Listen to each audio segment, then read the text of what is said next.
അവര് വന്നോളൂ, നമുക്ക് പോവാന്ന്. ആശിക്കേ ഈ ബീഫിലെ തേങ്ങാക്കൊത്തൊന്ന് കഴിച്ചു വെക്കേ, പൊളിയാന്നേ. സംഭവം കൊള്ളാലോ. കൊള്ളാവോ?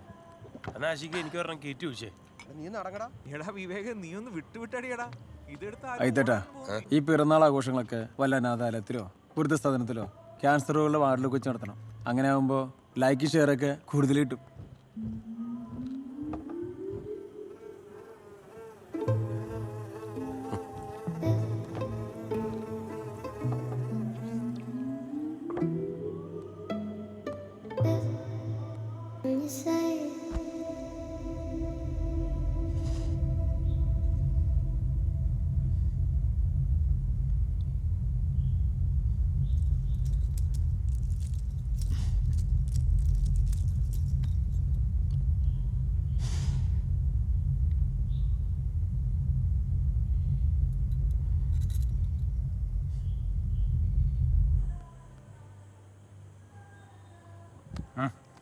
അയത്തേട്ടാ, നോക്കിയേ, നഖം പോലും കളയലാത്തൊരു പെണ്ണ്.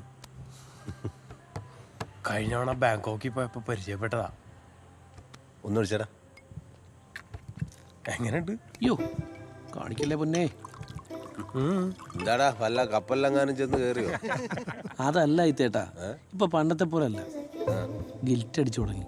ഗിൽറ്റോ? അതിന്റെ കാര്യം എന്താടാ? സൗമിക്ക് എന്നെ ഭയങ്കര വിശ്വാസമാണ്. ഓ അങ്ങനെ. എന്റെ ഭാര്യക്ക് ഞാൻ എങ്ങോട്ട് തിരിഞ്ഞാലും സംശയമാണ്. അത് കാരണം എനിക്ക് ഒരു കുറ്റബോധവും ഇല്ല. എടാ, ആയ കാലത്ത് കുറ്റബോധം പിടിച്ചോണ്ടിരുന്നാൽ പിന്നെ അത് ഓർത്ത് കുറ്റബോധം. അല്ല ഇത്തേട്ടാ, നിങ്ങൾ ഭാര്യയും കൊണ്ട് യൂറോപ്പിൽ പോയിട്ട് എങ്ങനെ ഉണ്ടായിരുന്നു? എങ്ങനെ ഉണ്ടായിരുന്നെന്ന് ചോദിച്ചു കഴിഞ്ഞാൽ, എടാ നല്ലൊരു ഉപ്പും ചാക്കും തലയിൽ വെച്ചിട്ട് നമ്മൾ തൃശ്ശൂർ പൂരം കണ്ടാൽ എങ്ങനെ, അതായിരുന്നു അവസ്ഥ.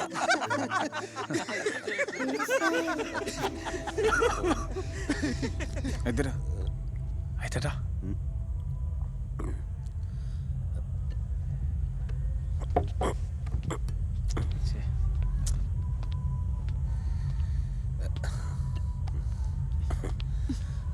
ദോഷം പറയരുതല്ലോ. ഇവളുടെ കട്ട്ലറ്റ് വൻ പൊളിയ. കഴിച്ചു. ആ പറഞ്ഞ തമാശ അസ്ഥാനത്തായി പോലെ അയ്ത്തേട്ടാ. പുള്ളിക്കാരിക്ക് ഫീലിംഗ് ആയെന്ന് തോന്നണേ. നീ അതിലിട്ട് ഇളക്കാൻ നിൽക്കണ്ട. അവളുടെ ഫീലിങ്സ് എല്ലാം അയത്തിട്ട് നോക്കിക്കോളാം. ഫീലിംഗ് ആയ ആ കട്ട്ലേറ്റ് ഫീലിംഗ് കഴിക്കടാ.